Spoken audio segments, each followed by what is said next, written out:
अब एक अगला सेगमेंट है, वो नज्म पे नहीं, वो कहानी पे है, और उसका नाम है द लास्ट स्टोरी टेलर। कहानी किसी दौर के लिए नहीं लिखी जाती, कहानी का कोई एरा नहीं होता, कहानी हमेशा के लिए होती है। एक बार लिखी गई तो फिर उसको मुख्तलिफ दौर में मुख्तलिफ तरीके से पढ़ा जाता है और मुख्तलिफ तरीके से उसको समझा जाता है। वो अपने हर दौर में पढ़ने और सीखने वाले और सुनने वाले को एक कनेक्शन प्रोवाइड करती है। आज जो हमारे पास द लास्ट स्टोरी टेलर हैं, वो जो कहानी ला रहे हैं हमारे लिए, वो सिर्फ कहानी सुनाएंगे नहीं, वो उर्दू की उन चंद दम तोड़ती अदबी रवायात को दोबारा रिवाइव करेंगे जिनके नाम भी शायद आप सब मेरी तरह भूल गए होंगे, जिसमें दास्तान गोई, किस्सा गोई, अफसाना गोई, खतूत गोई, वाज, पढ़त, जुमलाबाजी, ये सब उर्दू अदब की वो गुमगुश्ता रवायात हैं जिसके बारे में नई नस्ल तो क्या हम भी भूल भाल गए हैं। सैयद साहिल आगा हमारे आज के ना सिर्फ कहानीकार हैं बल्कि कहानी गो भी हैं। कहानी लिखना, लफ्ज़ों में परोना एक अलग बात है और फिर चुप करके बैठ के इंतज़ार करना, लेकिन कहानी को परफॉर्म करना, पुरानी रवायात को मिक्स करना, ये इन्हीं का काम है। ये एक यूनिक पर्सपेक्टिव लेकर आएंगे आपके सामने। ये रवायत भी निभा रहे हैं और दौरे हाजिर के नब्ज़ चनास भी हैं। ये एक आप समझ लीजिए कि एक राइटर भी हैं और एक स्टेज परफॉर्मर भी। तो आइए थोड़ी देर में हम सैयद साहिल आगा को देखते हैं, very well non performer and दास्तान गो, और महसूस होते हैं। अपनी पुरजोर तालियों में उन्हें वेलकम कीजिए, सैयद साहिल आगा।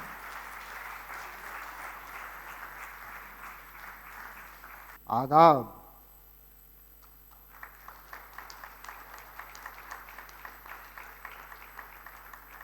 आज की ये महफिल उन कहानीकारों के नाम जो तारीख में कहीं खो गए हैं। आज की ये महफिल सैयदा आरिफा ज़हरा के नाम, जिन्होंने अपनी मुख्तसर बातों में ऐसी कहानियाँ कहीं कि जिन्हें वक्त आते आते आते ज़माना समझेगा। जैसे उनकी कही बात कि तालीम रोज़ी रोटी के लिए नहीं, वो तो उसने फ़र्ज़ की है, तालीम दिलों को रोशन करने के लिए है। कि ज़िंदगी का रंग है मोहब्बत, कि मोहब्बत बांटो, नफ़रतें वक्त के साथ ख़त्म हो जाती हैं, मोहब्बतें क़यामत तक ज़िंदा रहती हैं। कि ये सफ़र आज कहानियों का, और इसमें सिर्फ आप लोग सुनेंगे, महसूस करेंगे, देखेंगे कि अलग अलग वक्तों में कहानियाँ किस तरह सुनाई जाती थीं, किस तरह पेश की जाती थीं। कि तहज़ीब जानो ख़त्म होने को है, कि अभी तहज़ीब का नोहा न लिखना, अभी तहज़ीब का नोहा न लिखना, अभी कुछ लोग उर्दू बोलते हैं। आप लोग हैं मौजूद? वो करे बात तो हर लफ्ज़ से खुशबू आए, वो करे बात तो हर लफ्ज़ से खुशबू आए, ऐसी बोली वही बोले जिसे उर्दू आए।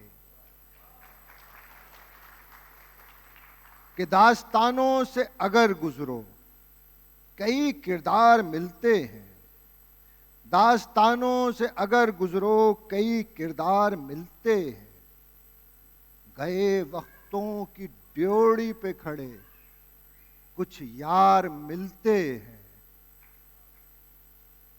कि उन्हीं यारों से मुलाकात, वही भूले हुए पल, वही किस्से, और उसमें याद करें एक फन, एक अंदाज दास्तान गोई को।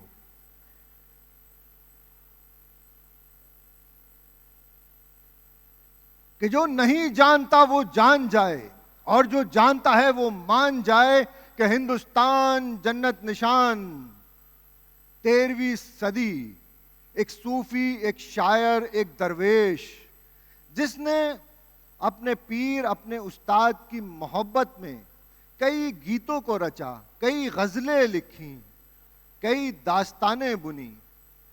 उसके पीर, उनके उस्ताद का नाम निज़ामुद्दीन औलिया, और ये शागिर्द जिसका नाम था खुसरो, और दुनिया ने उसे कहा अमीर खुसरो। सो यूं हुआ कि एक मर्तबा निज़ामुद्दीन औलिया बीमार हुए। खुसरो उनके पास जाते, दास्तानें सुनाते, किस्सा चार दरवेश।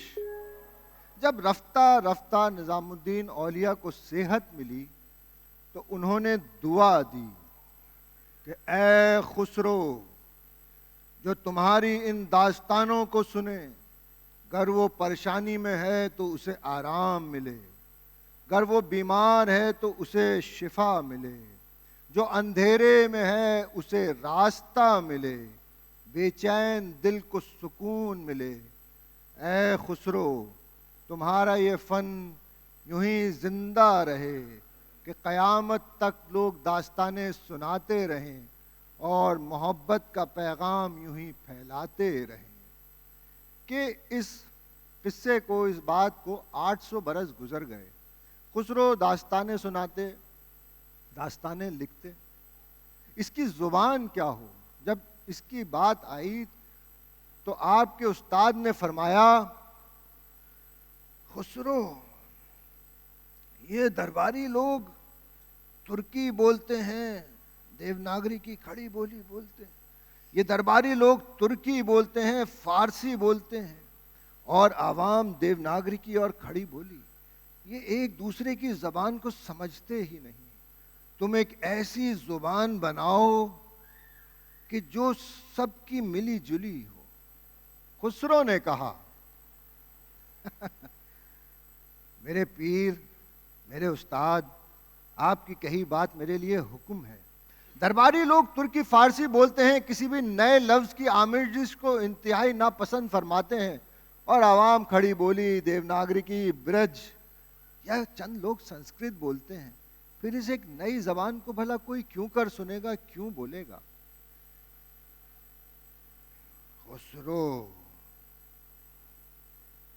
तुम हिंदुस्तान जन्नत निशान की अलग अलग जुबानों से खूबसूरत लफ्ज लो और उन्हें आपस में पिरो दो, जैसे तस्बीह के दाने कि जब वो एक साथ बंध जाएं तो उस मौला का विर्द हो जाए। खुसरो, जैसे मालन बाग से अलग अलग फूल चुने और एक गुलदस्ता बनाए। खुसरो, तुम ऐसी ही जुबान बनाओ जो ज़बान इश्क हो, जो मोहब्बत की ज़बान हो, जो हर दिल की चाहत हो, हर रूह की ग़िज़ा हो। सो खुसरो ने हिंदुस्तान जन्नत निशान की अलग अलग बोलियों से ले जो पहली गज़ल लिखी, जिसको उर्दू की पहली गज़ल कहें या उसका नाम रेख्ता कहें, तो रेख्ता की पहली गज़ल, उसकी एक सत्र फारसी और दूसरी हिंदवी देवनागरी की ब्रज खड़ी बोली। जिहाल मिस्कीन मकुंता गाफुल, दोराए नैना बनाए बत्तियां।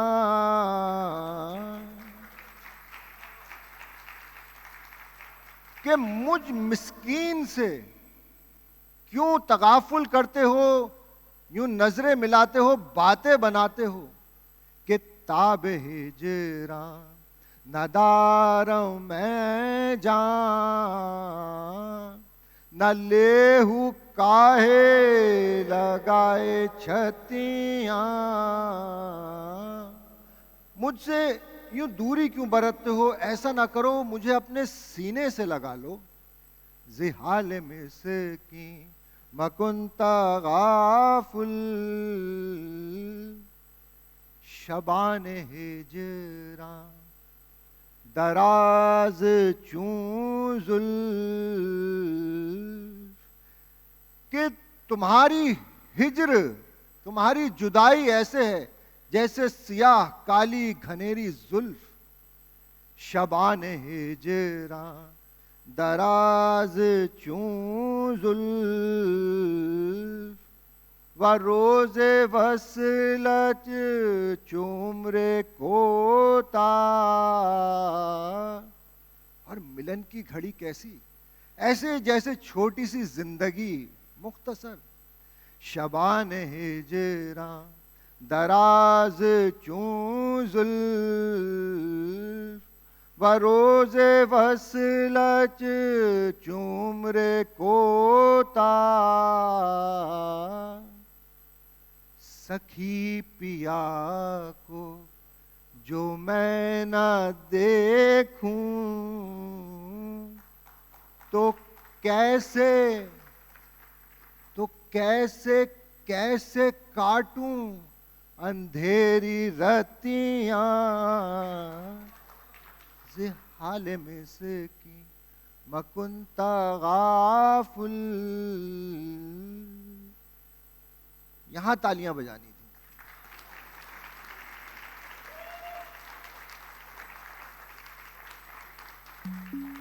कि तारीख इस तरह सफर करती है, इस तरह चलती है कि जो उरूज है उसका जवाल है, और जर्रा है एक रोज वो आफताब होना ही होना है। दास्तान गोई ये फन जो सूफियों की खानकाहों से शुरू हुआ, उसके बाद वो दरबारों में पहुंचा, नवाबों के यहाँ गया, रजवाड़ों के यहाँ गया, लेकिन उसका जवाल यूं आया कि जब हिंदुस्तान जन्नत निशान पे फिरंगी आया, तो फिरंगी ने यह फरमान दिया, आप कोई ये महफिल नहीं लगाएगा, आप कोई कहानी नहीं सुनाएगा, और अगर वो सुनाएगा तो वो मुल्जिम कहलाएगा। दास्तान सुनाने वाले करते तो क्या करते, वो दास्तानें सुनाते रहे, और फिर तारीख में वो सियाह दिन आया जो खून से आज भी लाल है, कि हिंदुस्तान जन्नत निशान का एक बाजार, पेशावर का वो बाजार, ये 800 साल पहले की, ये 1857 की बात है। पेशावर का वो बाजार, किस्सा ख्वानी बाजार, दास्तान सुनाने वाले वहां दास्तानें सुनाते, लोग आते, मजमा लगता। सो तारीख का वो सियाह दिन, एक रोज अंग्रेज ने उस बाजार का मुहासरा किया और कहा, तुम लोग जो सामने खड़ा है वो उधर ही रुक जाए, वो किधर को भी ना जाए, वो ठहर जाए। एक मिनट जरा आप लोग ठहर जाए, एक मिनट जरा। स्लाइड ये वाली नहीं है, स्लाइड दूसरी होनी है, आप तो बहुत पीछे रह गए, उसको चेंज कर दीजिए, अगली स्लाइड। तो जो जहां है वो वहीं ठहर जाए। तुम लोग हमारे हुक्म की नाफरमानी करता है। दास्तान सुनाने वाले वहीं खड़े रहे, उनके खानवादे मौजूद थे, और फिर अंग्रेज ने गोलियां चलाईं। इस कदर गोलियां चलाईं कि वहां मौजूद जितने लोग थे सब वहीं शहीद हो गए। और अंग्रेज ने कहा, जब पूछा गया, हमने कहा था तुम लोग रुक जाओ, लेकिन वो भागने लगे, भगदड़ मच गया और वो मारा गया, हम क्या करता।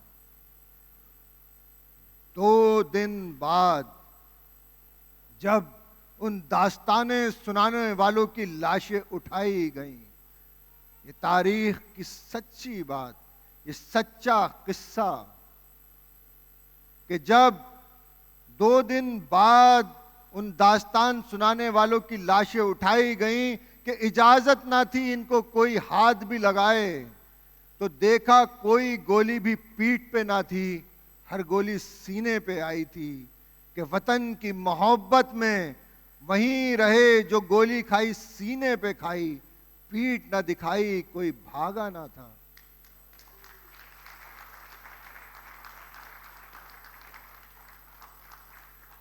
फिर यूं हुआ कि दिल्ली में दास्तान सुनाने वाले कत्ल किए गए। गालिब ने उसका हाल लिखा कि जब अंग्रेज़ दिल्ली में दाखिल हुआ तो तकरीबन 1,20,000 लोगों को फांसी दी गई। महरौली का कोई पेड़ ऐसा नहीं जिस पे लाशें ना लटकी हों। कानपुर में, लखनऊ में दास्तान सुनाने वाले रफ्ता रफ्ता कत्ल किए गए, वो ख़त्म किए गए। कि दास्तानों का ये फ़न जानो अपनी मौत अपनी नींद सो गया। और तारीख ने कहा तो सिर्फ इतना कहा, अभी तहजीब का नोहा न माफ की। और तारीख ने कहा तो सिर्फ इतना कहा, जमाना तो सुन रहा था बड़े शौक से, जमाना तो सुन रहा था बड़े शौक से, हम ही सो गए दास्तां कहते कहते, हम ही सो गए दास्तां कहते कहते, हम ही सो गए दास्तां कहते।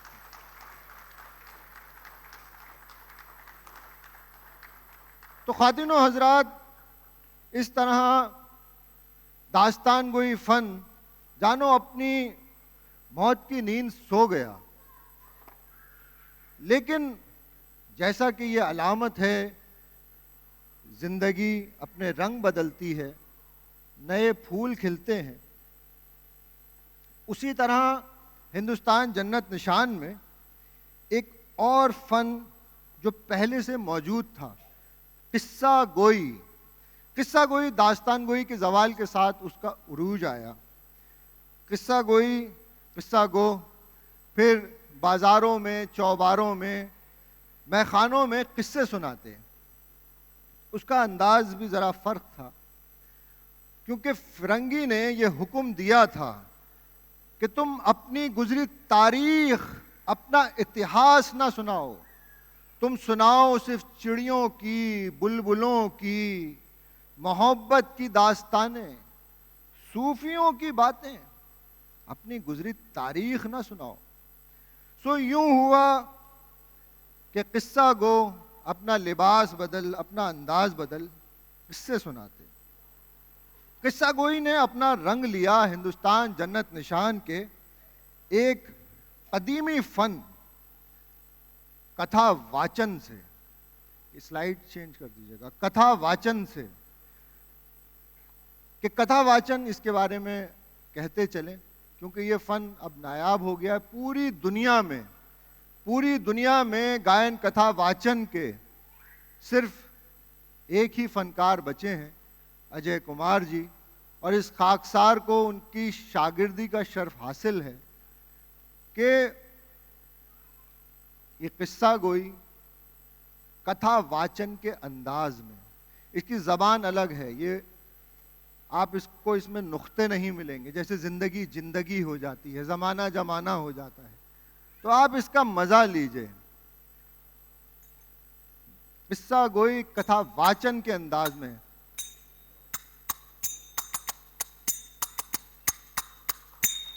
सुनो जी सुनो कि वक्त जो तेजी से गुजरता है, और इस गुजरते गुजरते वक्त में एक किस्सा, एक जिक्र कबीर दास का भी करते चलें। कबीर दास कौन? कबीर दास वही जो एक मुसलमान जुलाहे के घर में पैदा हुए। वो कपड़ा बुनते, अपनी जीविका करते। मगर यूं हुआ कि एक रोज कबीर दास थके हुए घर आए और आके सो गए। जब आसमान वालों ने देखा कि ये तो सो गया, अब ये अपनी जीविका कैसे करेगा, तो वो आसमान वाले उतर जमीन पे आए। जमीन पे आए और कबीर के लिए कपड़ा बुना और बुन उनके सिरहाने रख चले गए। कबीर दास जब सुबह को सो के उठे तो उन्होंने देखा ये चदरिया इतनी झीनी, इतनी निर्मल, ये चदरिया कहां से आई? मालूम देता है आसमान से वो आसमान वाले आए। इसको बाजार लेके जाऊंगा, इसे बेचूंगा, इसका अच्छा मोल मिलेगा। तो कबीर दास बड़े खुश हुए। उन्होंने कहा चलो इस चदरिया को बाजार लेके चलता हूं, इसे बेचूंगा। कि आसमान में चमकता सूरज और कबीर दास खुशी खुशी चलते चले जाते हैं कि आज तो ये ईश्वर का वरदान फलेगा। बाजार में पहुंचे। कबीर ने इधर देखा उधर देखा और कहा कि आहा हा, क्या सुंदर दिन है। उस कपड़े को बाजार में रखा। अब कबीर दास खड़े हैं, लोग आते हैं देखते हैं मगर मोल नहीं लगाते। वो इस बात से डरते हैं कि कहीं हमने मोल कम लगा दिया तो कहीं मजाक ना बने। सारा दिन गुजर गया, कबीर दास परेशान। जब शाम होने को आई तो सोचा कि आखिर ये कैसा ईश्वर का वरदान है जो फलता ही नहीं, फूलता ही नहीं, खिलता ही नहीं। इस समय की गर्भ में क्या है ये तो सिर्फ ईश्वर ही जानता है, वो खुदा, वो रब ही जानता है। शाम ढलने को आई, कबीर दास ने उस कपड़े को उठाया और चल दिए घर की मारक। कबीर जैसे ही घर की तरफ चलने को हुए कि उन्होंने देखा पीछे से एक साधु ने कबीर का ही दोहा पढ़ा, मुझको इतना दीजो, मुझको इतना दीजो, साईं मुझको इतना दीजो, जामे कुटुम समाए, मैं भी भूखा ना रहूं, साधो ना भूखा जाए। कबीर बड़े खुश हुए। कबीर ने कहा इसने मेरा दोहा पढ़ा, ये चदरिया इसी को दे देता हूं। देने को थे कि दूसरी तरफ से एक और फकीर ने कबीर का एक और दोहा पढ़ा, माटी कहे कुम्हार से तू क्या रोंदे मोए, माटी कहे कुम्हार से तू क्या रोंदे मोए, एक दिन ऐसा आएगा मैं रोंदूंगी तोए। कबीर दास बड़े खुश हुए। कबीर ने कहा लो ये चदरिया मैं इन दोनों को देता हूं, इसके 2 टुकड़े करता हूं। कबीर दास जो ये करने को थे, बाजार वालों ने देखा और बाजार वालों ने फिर सब ने मिलजुल के कबीर के दोहे गाए कि चदरिया उनको यूं ही मिल जाए। तो जी बाजार वाले जमा हुए और वो सब गाते हैं कबीर के दोहे, साहिब तेरा भेद न जाने कोई रे जी, साहिब तेरा भेद न जाने कोई रे। देखिए जी ताली आप लोगों ने भी बजानी है, नहीं तो ये साहिब तेरा ना ये सुबह तक करते रहेंगे, हमें कोई मसला नहीं, आप ताली बजाएं जी। साहिब तेरा भेद न जाने कोई रे, भेद न जाने कोई रे, भेद न जाने कोई रे, साबन ले ले पानी ले ले, मल मल काया धोई रे जी, साबन ले ले पानी ले ले, मल मल काया धोई रे, अंतर घट का दाग न छूटे, अंतर घट का दाग न छूटे, निर्मल कैसे होई रे, साहिब तेरा भेद न जाने कोई रे।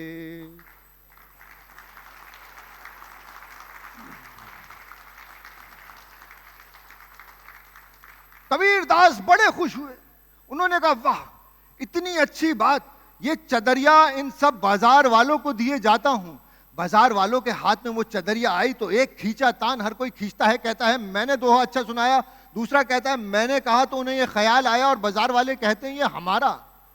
तभी वहां एक बूझ बुझक्कड़ आया, उसने बात बुझाई कि ये देखो चदरिया मालूम देता है किसी का शाही वस्त्र है, ये आखिर कबीर के पास कहां से आई।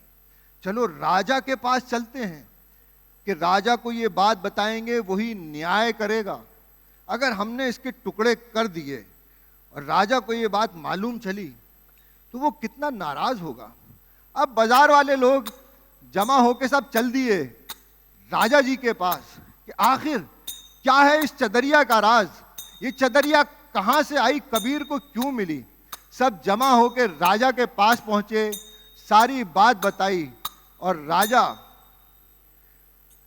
राजा ने जब उस चदरिया को देखा तो देख हैरान हुआ, और राजा दरबार में आया खूब, बहुत खूब। हम इस चदरिया को देख बहुत खुश हुए कि हमारे राज्य में ऐसा माहिर बुनकर है जो ऐसा उम्दा बुनता है। उसको बुला के लाओ कि हम उसे इनाम देंगे, हम उसे धन देंगे कि वो जाए ऐसी चदरिया बुने कि हम इसका व्यापार करेंगे, कि ये नगर नगर शहर शहर जाएगी और हमारे राज्य में इतना धन आएगा, इतना धन आएगा कि हमारा राज्य महाधनवान हो जाएगा। कबीर को बुलाया गया, कबीर दरबार में पहुंचे और राजा ने यही बात दोहराई, कबीर जाओ, धन ले जाओ, राशि ले जाओ और ऐसा कपड़ा बुन के लाओ। कबीर ने कहा, मेरे राजा जी, आपका कहा मेरे लिए हुक्म बराबर है, मगर मैं इस धरती पे सिर्फ कपड़ा बुनने तो नहीं आया, मैं तो आया हूं कि मानस के मन से काले दाग दूर कर सकूं, उसमें बिखरे ख्यालात को एक ईश्वर नाम की डोर से बांध सकूं, जिसमें ईश्वर नाम के वो सच्चे मोती हों कि जिसका मन फेरते फेरते फेरते मन का फिर जाए और उस ईश्वर से लग जाए, कि सारी सृष्टि से दुख, दर्द, नफरत दूर हो और सब एक हो जाए। राजा ने ये बात जरा अधूरे मन से सुनी, जैसे लग रहा है आप लोग सुन रहे हैं, लेकिन कबीर ने क्या कहा, मैं तुझे कबीर का हिस्सा कर रहा हूं।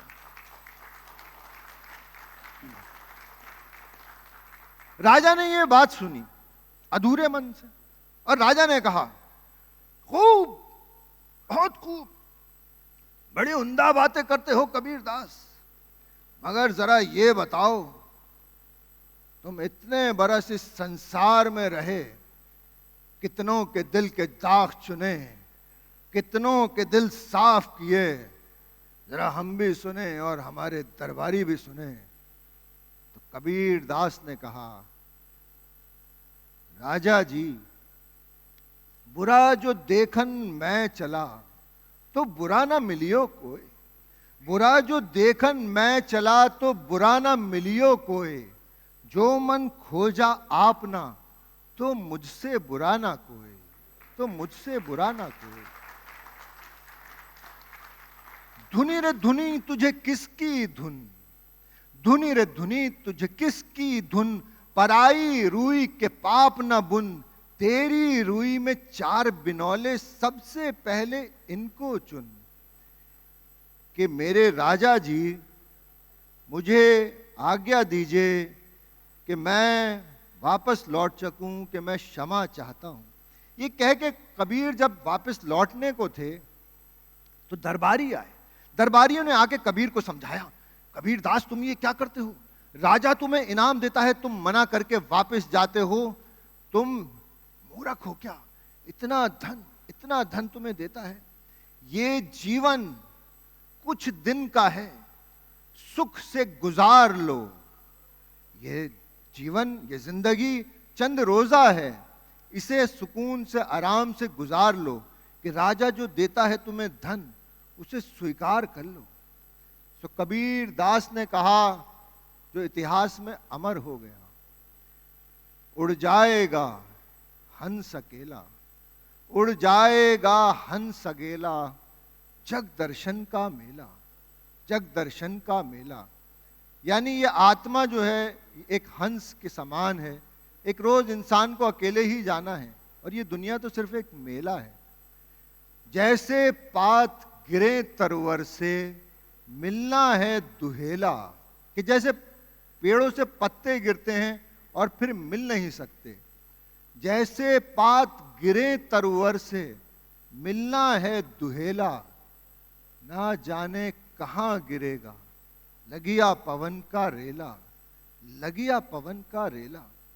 कबीर ये बात कहते थे, दरबारी आए, उनको और समझाया कि कबीर दास इस धन, इस राशि को लेके जाओ, कि तुम्हारी जिंदगी उम्दा गुजरेगी, कितने धर्म के कार्य कर सकोगे इतनी दौलत से। तो कबीर ने कहा, जब होवेगी उम्र पूरी तब छूटेगा हुक्म हुजूरी। जब होवेगी उम्र पूरी तब छूटेगा हुक्म हुजूरी। यम के दूत बड़े मरदूत, यम से पड़ा झमेला, उड़ जाएगा हंस अकेला।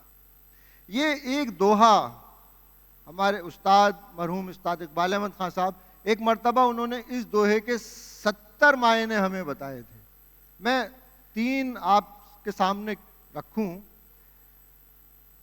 जब होगी उम्र पूरी तब छूटेगा हुक्म हुजूरी, यानी जब उम्र पूरी होगी तब तुम ये जो राजा के सामने हुक्म बजाते हो ये तब पूरा होगा। जब होगी उम्र पूरी तब छूटेगा हुक्म हुजूरी। ये जो तुम रोज दफ्तर जाते हो, दुकान जाते हो, कारोबार करते हो, घर बनाते हो, गाड़ियां खरीदते हो, जब उम्र पूरी हो जाएगी तब तुम्हारी ये हुक्म हुजूरी भी खत्म हो जाएगी। जब होगी उम्र पूरी, कबीरदास, जब होगी उम्र पूरी तब छूटेगा हुक्म हुजूरी, कि जब ये जिंदगी पूरी होगी तब उस रब, उस ईश्वर की हुक्म हुजूरी मुकम्मल होगी, पूरी होगी। आखिरी सांस तक उसका हुक्म बजाना है, जो उसने कहा वो करके दिखाना है। कि यम के दूत बड़े मरदूत, कि जब मलकुल मौत का फरिश्ता आएगा तो वो बड़ा मरदूद है, वो कुछ ना सुनेगा, प्राण लेके ही जाएगा। यम से पड़ा झमेला और फिर वो किसी की ना सुनेगा। सो ये जीवन क्या है? जीवन तो एक सराय है। कबीरदास ये ज्ञानता की बातें वाच ही रहे थे, जैसे मैं आपको सुना रहा हूं। उधर उनके चेले ने देखा कि राजा धन देता है। चेला तेजी से आगे बढ़ा, धन लिया और कहा राजा जी, कबीरदास इंतजार करते हैं कि मैं कुछ कहूं, क्योंकि मैं ही सारा काम करता हूं। कबीरदास तो अब आराम करते हैं, ये धन आप मुझे दीजिए कि मैं घर जाऊंगा और कपड़ा बुन के मैं लाऊंगा। राजा ने देखा तो राजा बड़ा हंसा, दरबारी हंसे देखो कबीर कैसी बातें करते हैं। और चेले को देखो, धनराशि हाथ में ले बैठा। तो कबीर ने कहा, जब होवेगी उम्र पूरी तब छूटेगा हुक्म हुजूरी। यम के दूत बड़े मरदूद, यम से पड़ा झमेला, उड़ जाएगा हंस अकेला। दास कबीर हरि के गुण गावे, बाहर का पार न पावे। दास कबीर हरि के गुण गावे, बाहर का पार न पावे। गुरु की करनी गुरु जाएगा, चेले की करनी चेला, उड़ जाएगा हंस अकेला। ये कह के कबीर दरबार से लौटे, फिर कभी ना गए। और ये कथा का आखिरी बंद, आखिरी बात, फिर दूसरे फन पे आएंगे, दूसरे अंदाज पे। कबीर का आखिरी दौर, वो मगहर की एक कुटिया में बैठे हैं। उनके चाहने वाले, उनके शागिर्द कहते हैं कि जीवन में आपने क्या पाया? ये जीवन यूं ही व्यर्थ कर दिया। वो राजा इनाम देता था, ये नरेश आपको बुलाता था, आखिर जीवन क्या है? कहें तो सही। तो कबीर ने कहा, चाकी चाकी सब करें, कीली करे ना कोई। चाकी चाकी सब करें, कीली करे ना कोई। जो कीली से लाग रहा, वाका बाल ना बीका होए, वाका बाल ना बीका होए। कि जब हम पैदा हुए, जब हम पैदा हुए, जग हंसा हम रोए। ऐसी करनी कर चलो, हम हंसें जग रोए। और कबीरदास की ये बात, एक हिंदी का लफ्ज है विवेक। विवेक कहते हैं समझदार को, दाना को, शब्दों का विवेकी, जो शब्दों को समझते हैं उसकी बारीकी को। तो कबीरदास और हम सारे कथावाचक दास्तान को इसको दोहराते हैं यूं, मैं रोऊं या जगत को, मोह को रोए ना कोई। मैं रोऊं या जगत को, मोह को रोए ना कोई। मोह को रोए वो जना जो शब्द विवेकी होए, जो शब्द विवेकी होए, जो शब्द विवेकी होए।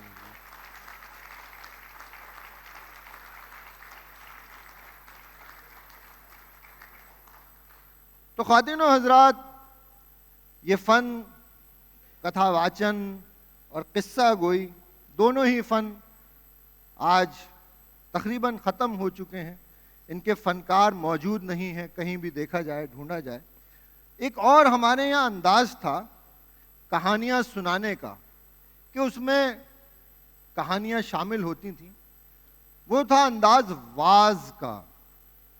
मैं कहता चलूँ कि खुतबा एक अलग अंदाज़ है, तकरीर एक अलग, बयान अलग, लेकिन वाज़ में ये शर्त है कि उसमें कोई किस्सा हो और वो नसीहत वाला हो जो दिल पे लगे।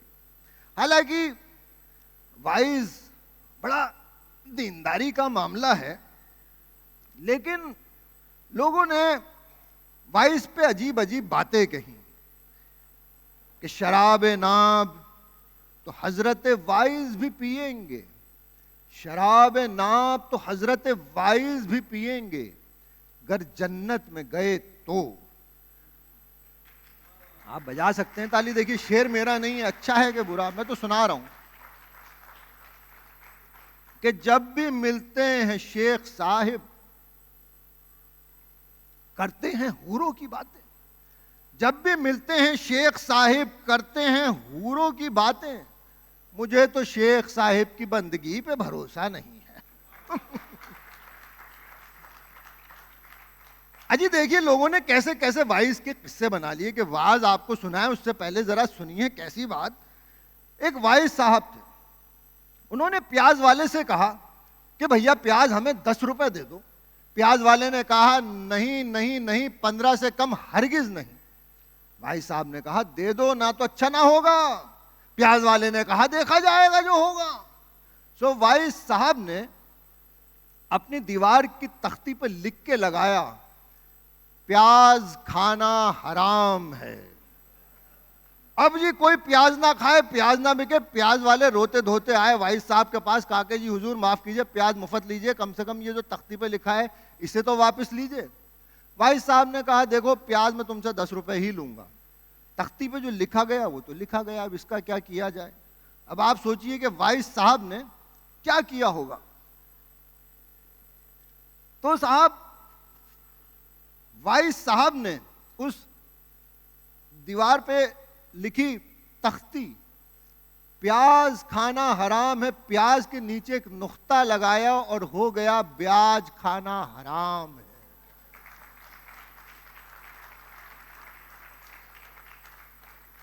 कि एक और मुझे ऐसे ही याद आया, एक मोहतरमा आई वाइस साहब के पास। उन्होंने कहा कि आप मेरा ये काम कर दीजिए, मैं रात के 12 बजे अलहदगी में आपसे मिलने आऊंगी। भाई साहब ने कहा ये कैसे मुमकिन है। उसने कहा जी मैं आ जाऊंगी, आप मेरा काम तो कीजिए। भाई साहब ने कहा भाई अच्छी बात है, हम तुम्हारा ये काम किए देते हैं। अब उन्होंने वो काम किया। रात के 12 बजे 12:30 बजे कोई ना आया।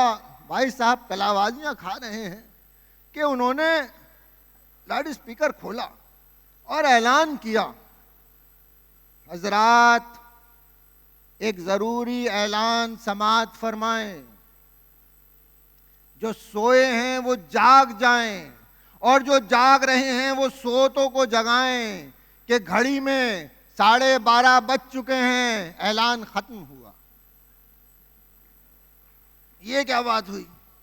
तो जी भाई साहब वाज करते, लोगों ने अजीब अजीब बातें बनाई, अजीब अजीब किस्से कहे कि एक आपको किस्सा सुनाए। अब उसकी देखिए कितनी सच्चाई, कितना अफसाना क्या है ये आप जाने, हम तो सिर्फ आपको अंदाज सुनाए जाते हैं कि कहो मूसा या कहो मोजेस, सब एक ही हैं, या कहो कलीमुल्लाह। मेरे भाइयों, बुजुर्गों, दोस्तों, कि मूसा जो तूर पे जाते अपने रब से हम कलाम होते। एक मर्तबा की बात है, वो बस्ती से गुजर रहे थे, उन्होंने देखा एक माई है, कि कहा माई मुझे जरा पानी पिलाओगी। माई ने पानी पिलाया और मूसा से कहा, मूसा जरा पता करो मेरे नसीब में औलाद है क्या? आप तो जाते हैं अपने रब से हम कलाम होते हैं। सो मूसा तूर की तरफ चले। वो जब रब के सामने हुए, हम कलाम हुए, तो रब से पूछा कि ऐ मेरे रब बता, उस माई को औलाद होगी या वो यूं ही रहेगी? सो रब ने कहा, मूसा जाओ उस माई से कहना उसके नसीब में औलाद नहीं। मूसा बस्ती में आए, ये बात उस माई से कही और बस्ती बस्ती, शहर शहर, मुल्क मुल्क निकल गए। देर वक्त बाद जब मूसा उस बस्ती से गुजरे तो देखा कुछ बच्चे सहन में खेलते हैं। मूसा ने कहा मुझे पानी पिलाओ। वो बच्चे घर में गए, माई को बुला लाए। माई आई, पानी पिलाया, मूसा को उसकी कही बात याद दिलाई। और मूसा को बड़ी हैरत आई कि ऐसा कैसे हो सकता है, जो मैंने कहा, जो उस रब ने कहा, वो ना हुआ। मूसा ने कहा, माई ये मुमकिन ही नहीं, ये हो ही नहीं सकता। मूसा ये मेरे अपने बच्चे हैं, मैंने अपनी कोख से पैदा किए हैं, मैं सच कहती हूं मूसा, तेरी करनी तू जाने, ये बच्चे तो मेरे हैं, मेरी औलाद है। सो मूसा तूर पे पहुंचे, उस रब से हम कलाम हुए, सारा माजरा सुनाया। उस रब ने कहा, मूसा ये खान ले जाओ। कि आसमान से खान उतरा, उसमें एक खंजर, कि मूसा जाओ और इसमें जरा इंसान का गोश्त लेके आओ। मूसा उस खान को लेके बस्ती बस्ती गए, हर एक से कहा, हर एक से मांगा, किसी ने गोश्त ना दिया। जब वो रंजूर हो एक पेड़ के पास बैठे तो देखा एक कमजोर सा इंसान बैठा है, ना हड्डी ना खाल। उसने कहा, मूसा क्या हुआ, बताओ तो सही। अब बात बताना तो फर्ज था। सो मूसा ने सारी बात कह सुनाई। जब उस बूढ़े ने सुनी तो पहले तो वो खुशी से नाचने लगा, झूमने लगा और कहा, मूसा इसी रोज के लिए तो जिंदा था कि उसका फरमान आए और मैं कर दिखाऊं। कि नाचते नाचते अपने जिस्म से गोश्त की बोटियां उतारी, खान में रखी। जब दम टूटने लगा तो कहा, मूसा उस रब से कहना कि दम जा रहा था, न जाने उसे मेरे जिस्म का कौन सा हिस्सा, कौन सा गोश्त का टुकड़ा पसंद आए, सब खान में रख देता, मगर अब जान जाती है, जिंदगी ने वफा न की। वो अपनी मौत सोया। मूसा ने खान लिया, तूर पे पहुंचे, रखा और कहा कि मेरे रब अब तो मुझे राज बताओ, वो क्या है कि मैंने कहा, तूने कहा, वो ना हुआ। तो उस रब ने कहा, मूसा तुमसे कहा कि इंसान का गोश्त ले आओ, इंसान तो तुम भी थे, तुमने क्यों अपना गोश्त न दिया? और जिसका तुम गोश्त लाए वो दीवाना, वो परवाना उस माई को दुआ दे बैठा था कि जा माई तेरे औलाद होगी। हम अपना लिखा काट सकते हैं, तकदीर का लिखा टाल सकते हैं, मगर महबूब का कहा नहीं टाल सकते मूसा।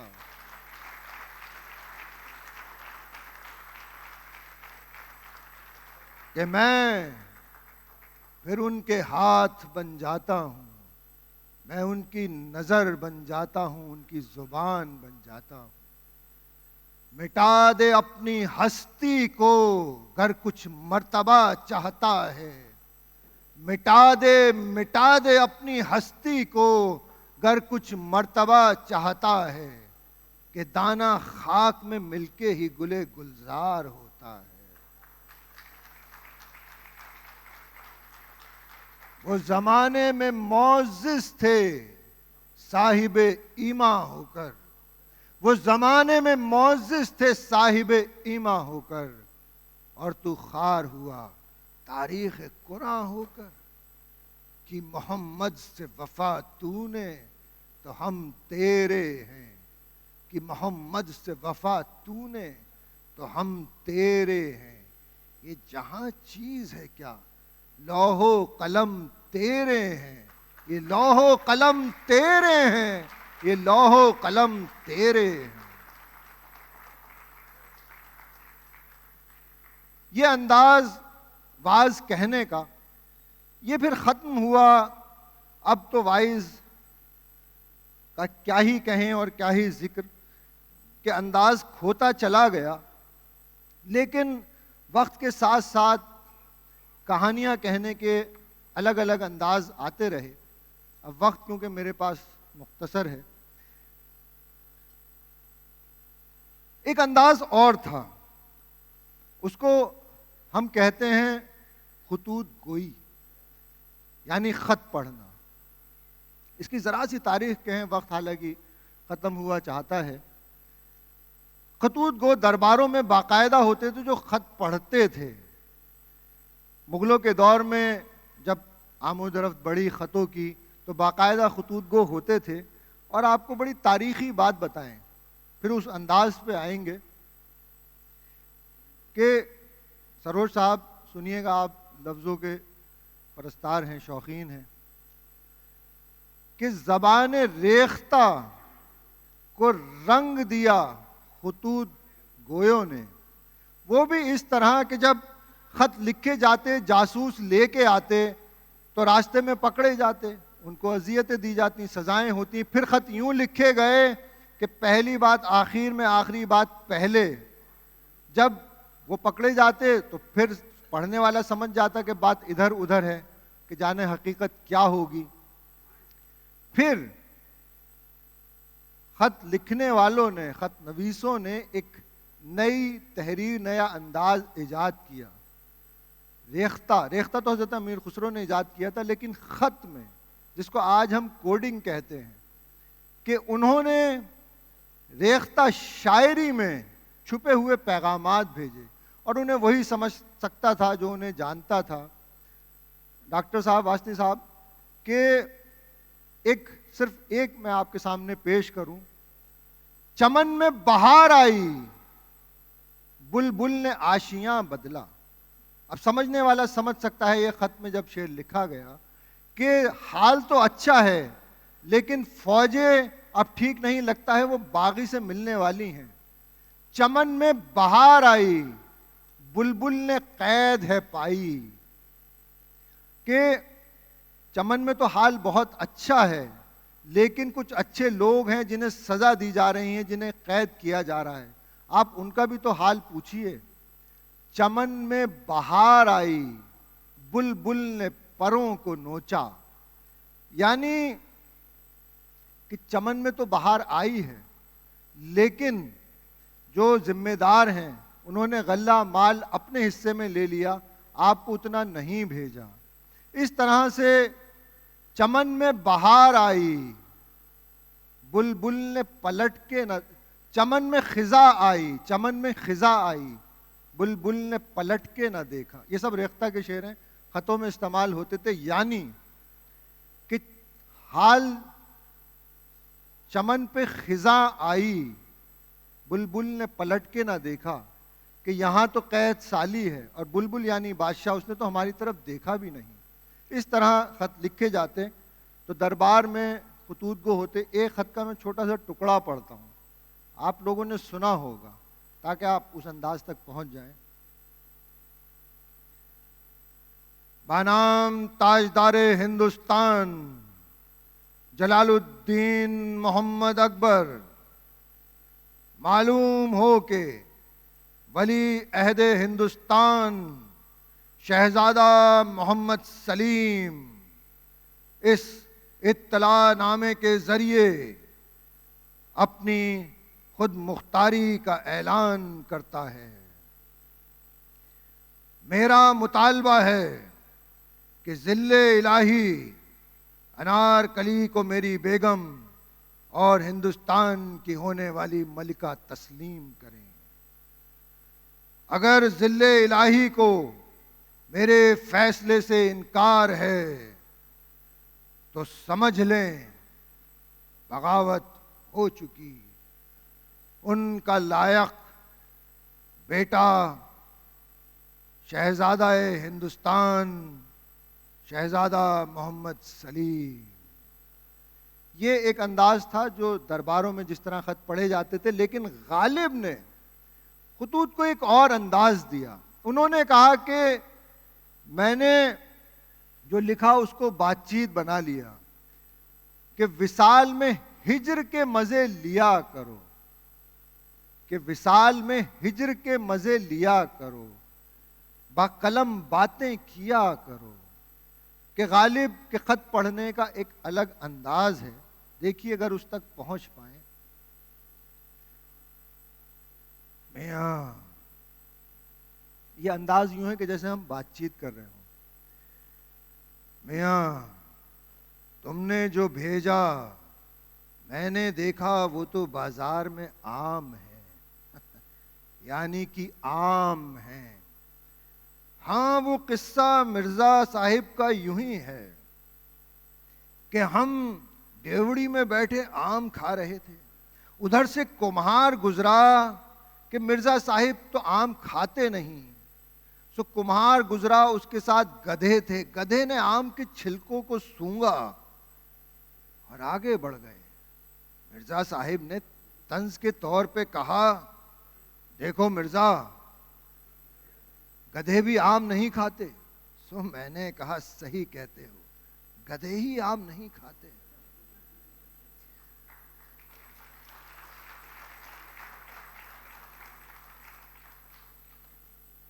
देर वक्त पहले की बात है कि मैं बादशाह के बाग में गया जहां बाग बहिश्त समर बहिश्त के कई दरख्त थे। मैंने देखा तो कहा कि मैं गौर से देख रहा हूं, इन पे मेरा नाम कहां लिखा है कि कहा जाता है दाने दाने पे खाने वाले का नाम है। बादशाह ने इस मामले को जान लिया और अगले ही रोज मेरे घर आम भेजे। 1857 दिल्ली का गदर, तुम्हें क्या हाल लिखूं। अंग्रेज ने मुझे बुलाया और पूछा कि हमने सबको टीले पे बुलाया कि आओ और कहो तुम हमारे साथ हो, मिर्जा तुम क्यों ना आए। मैं कहता तो क्या कहता, फकत इतना कहा कि मेरे खादिम ना थे। आखिर में कैसे आता, मैं तो पूरा घर उठा लाता अगर आप कुछ खादिम भेजते। उसने पूछा, मिर्जा तुम हिंदू हो कि मुसलमान। मैंने कहा, शराब पीता हूं, सुअर नहीं खाता। वो मुस्कुराया और मुझे रिहा कर दिया। मियां, तुम्हें दिल्ली का हाल क्या सुनाऊं। एक शहर था आलम में इंतखाब, सुना रहा। दिल्ली अब वो दिल्ली नहीं और न वो गालिब, एक लुटी सी दिल्ली है कि दिल्ली की हस्ती मुनस्सर थी कई हंगामों पर। बाजार मस्जिद जामा का कि चांदनी चौक हर हफ्ते सैर जमुना के पुल की और फूल वालों का बाजार। अब कुछ ना रहा, अब लुटी सी दिल्ली है कि ना वो दिल्ली, ना वो गालिब, ना वो जुबान, फिर भी दिल्ली वाले दिल्ली की जबान को अच्छा कहे जाते हैं। हाय रे दिल्ली, वाय रे दिल्ली, भाड़ में जाए रे दिल्ली। मेरे पास मेरा कलाम कभी ना रहा, एक यार के पास था, सो फिसाद में उसका घर भी जल के खाक हो गया। मैं अपने कलाम के देखने को तरसता हूँ, कल कोई जानेगा भी कि था कोई गालिब। इतने मुर्दों का मातमदार हूँ कि डर है कल मैं मरूं तो मेरे जनाजे में कोई होगा भी कि नहीं। दिल्ली में कोई पेड़ नहीं जिस पे जनाजे न लटके हो। मियाँ तुम आ जाओ, आ जाओ, गालिब अफसुरदा को देख जाओ कि निजात का तालिब गालिब। अगर कोई दिन जिंदगानी और है, अगर कोई दिन जिंदगानी और है, अपने जी में हमने ठानी और है। खत दे के मुंह देखता है नाम पर, खत दे के मुंह देखता है नाम पर, कुछ तो पैगामे जुबानी और है, कुछ तो पैगामे जुबानी और है।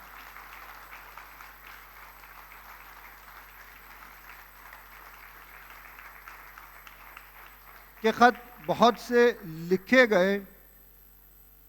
अब वक्त मेरा तकरीबन पूरा होने वाला है, मेरे पास थोड़ा सा वक्त है। ऑडियंस की लाइट खोल दें। एक आखिरी अंदाज आपके सामने पेश करके रुखसत होऊंगा, जो रह गया उसके लिए बहुत माफ़ी, क्योंकि ये जो आपने सुना इसमें 7 अंदाज हैं और हर अंदाज के लिए तकरीबन 1 घंटा चाहिए।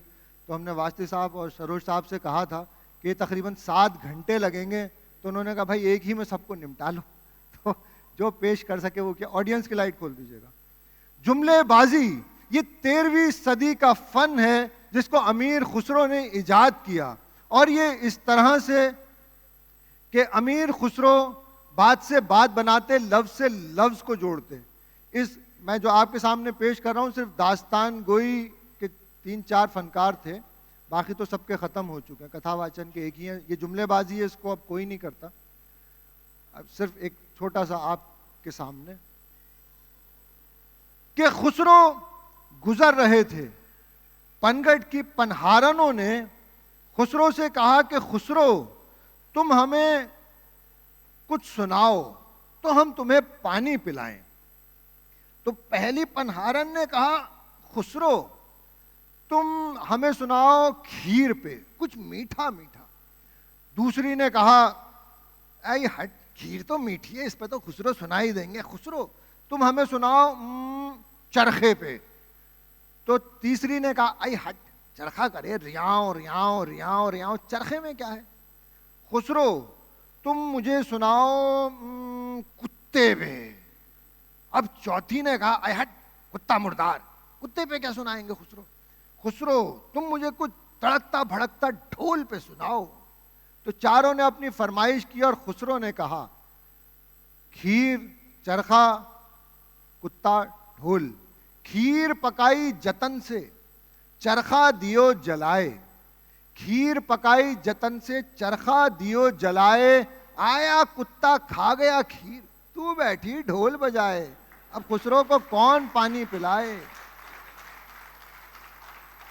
तो खुसरो सिर्फ मजाक में नहीं, संजीदा तौर पे भी जुमलेबाजी इस फन का इस्तेमाल करते। इसमें पूरी पूरी कहानियां सुनाई जाती हैं कि दिल्ली का बादशाह था कैकाबाद, वो अपनी जब राजधानी बना रहा था तो उसने खुसरो को बुलाया और कहा कि इस नगर का नाम ऐसा रखो कि जिसमें मेरा नाम आए। उसका नाम था कैकाबाद, जिसमें मेरा नाम आए, परलोक का जिक्र आए, और मेरे हरि का नाम तो लाजमन आए ही आए।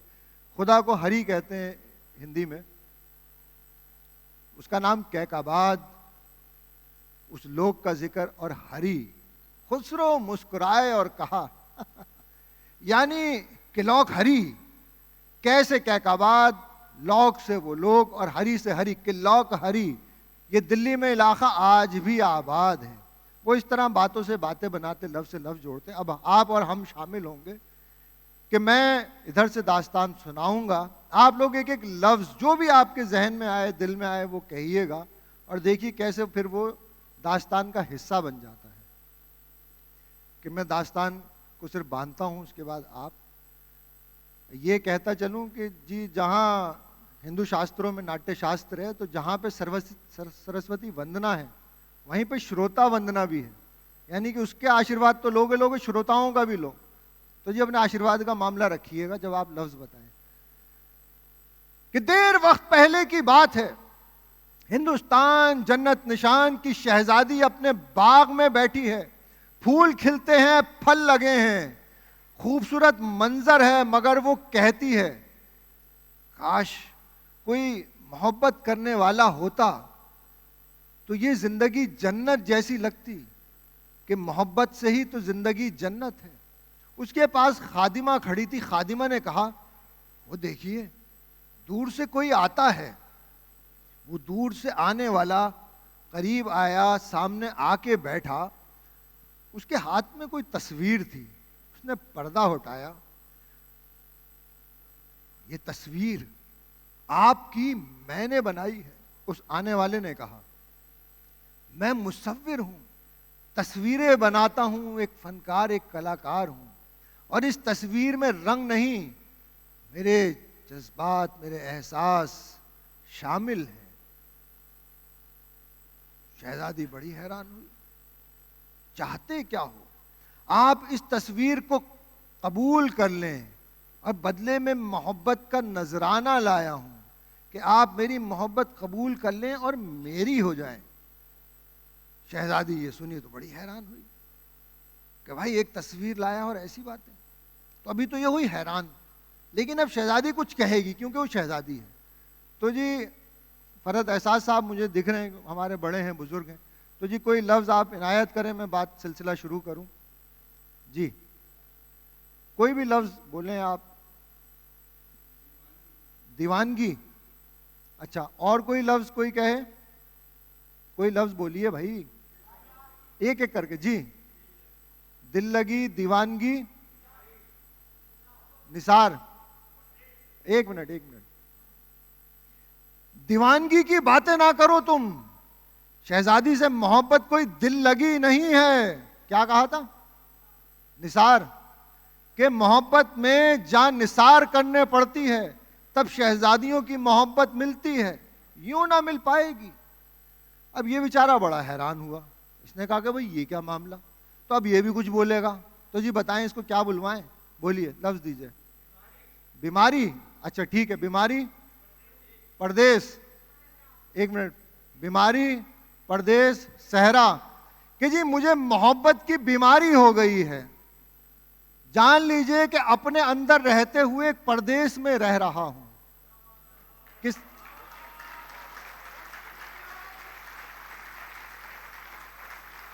अब इधर से किसी ने लफ्ज बोला सहरा। सहरा के दो मायने, एक सहरा जो शादी में बनता है और एक सहरा रेगिस्तान। दोनों का इस्तेमाल करेंगे कि जिंदगी मेरी ऐसी हो गई है जैसे सहरा, उसमें खिलेगा गुलशन जिस रोज बांध लूंगा आपके नाम का सहरा। मेरी मोहब्बत कबूल कीजिए। तो ये वो पीछे एक खादिमा खड़ी हुई है, उसको भी बेचारी को कुछ बोलना है, उसको भी बुलवाइए ताकि फिर ये बात जल्दी से खत्म हो। जी कहें। मजाल, अजायब घर। मजाल, अजायब घर, शाहरुख खान। हाँ हाँ, ये खादिमा कह रही है, मियां तुम्हारी इतनी मजाल, तुम्हारा मार के वो मुजस्समा बनाया जाएगा कि अजायब घर में रखा जाएगा कि तमाम आशिक देखें। तुम खुद को क्या शाहरुख खान समझते हो कि तुम आओगे और शहजादी कबूल कर लेगी?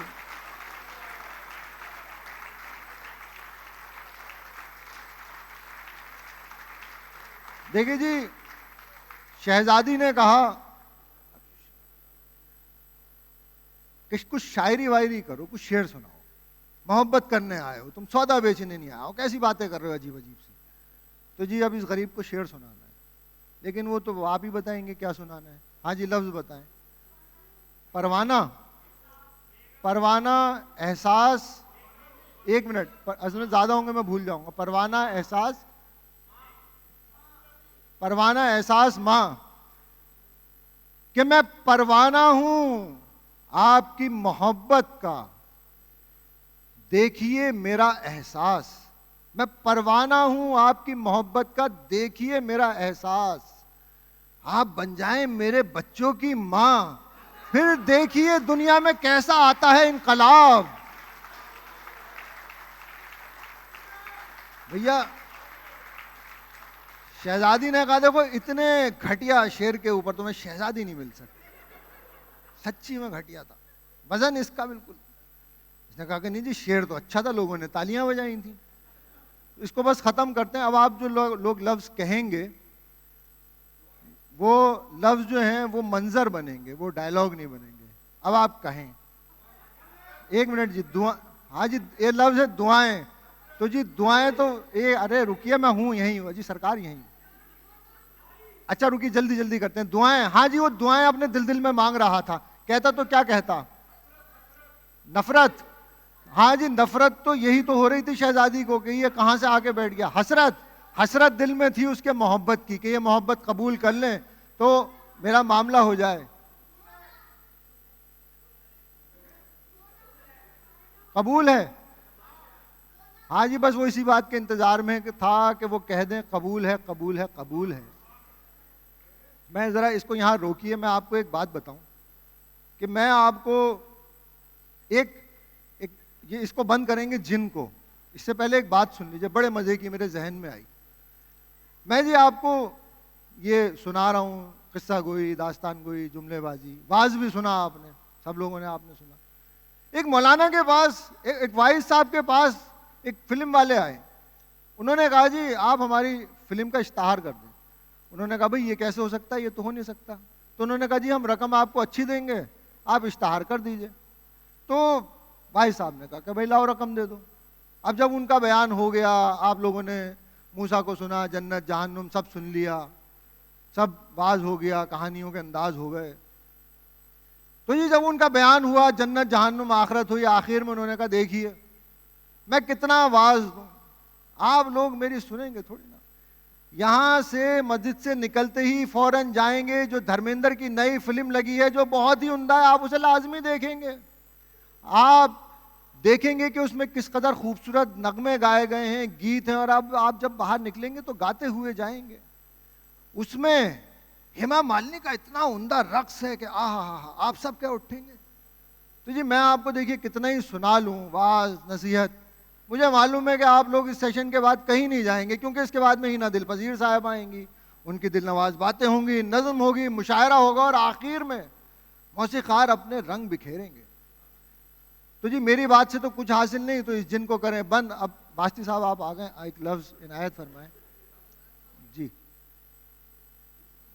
मुश्किल, मुश्किल जी डॉक्टर साहब, 2 डॉक्टर हैं, एक आप जी। नूर, मुश्किल नूर, ये 2 लफ्ज और इस पे जिन को बंद करें कि तुम कहां लोगों को ये दास्तान सुना के मुश्किल में डालते हो, ये आए हैं हिना दिल पजीर को सुनने, मौसीकी को सुनने, शायरी को सुनने, कि इस महफिल में अभी नूर बरसेगा जब सब आएंगे। तुम कहानी खत्म करो और इस जिन को बंद करो। बहुत शुक्रिया।